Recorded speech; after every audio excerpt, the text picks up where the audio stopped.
A warm welcome to the news. The Independent National Electoral declared the People's Democratic Party, Diri, as the winner of the November 16 BAYELSA governorship election.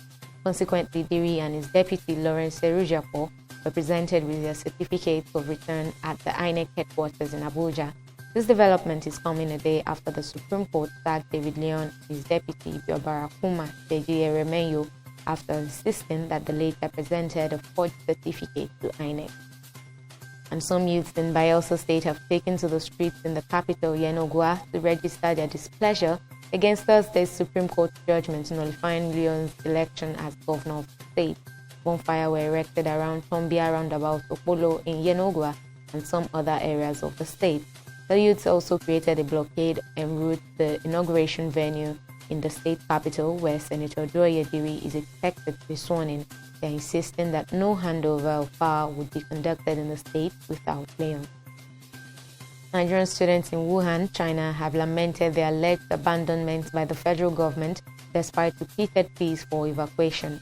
CNN reports that since the Chinese city went into lockdown 3 weeks ago, an executive of the Nigerian Students in Wuhan Association, Victor Vincent, has watched other international students on campus return home. Vincent is reportedly one of around 50 Nigerian students living in Wuhan, the epicenter of the global coronavirus outbreak. The students said they have asked the federal government for evacuation and medical supplies such as masks, goggles, gloves, and disinfectants, but received no feedback. A midnight fire has gutted a 2-story postgraduate hostel in Campus 3 of Delta State University, Delsu, Abraka. It was learned that the fire started about 1:04 a.m., destroying about 10 rooms before help arrived. However, no casualty was recorded in the inferno. Delsu Public Relations Officer Eddie Agure confirmed the incident, calling it a colossal damage.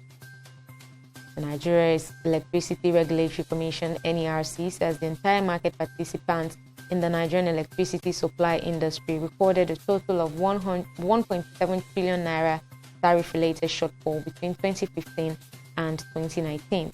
The NERC on Thursday insisted that in view of the fact that the core investors in the electricity distribution companies are under contractual obligations to reduce the loss level in the industry, it is expected that tariff would eventually come down as a result of the efficiency gains and increased energy output. It would be recalled that the National Assembly has prevailed on NERC to suspend the implementation of the tariff increase. However, the Commission said that in order to mitigate the impact of rate shock on consumers, it proposed that the gradual increase shall commence in April. Heavily armed men dressed in military fatigues and police uniforms stormed the court building in northwest Honduras and freed a senior leader of the powerful MS-13 gang, Alexander Mendoza, known as El Pocky, had just arrived for a trial hearing in El Progreso, escorted by security forces when the attack took place. Officials say at least 4 officers were killed and 3 others were wounded. MS-13 is one of the most violent criminal groups in Central America.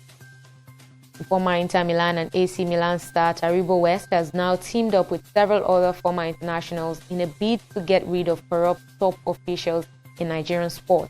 West lamented the plight of the country's team to the recent FIFA Under-17 World Cup in Brazil to underline how the country's football has sunk due to corruption.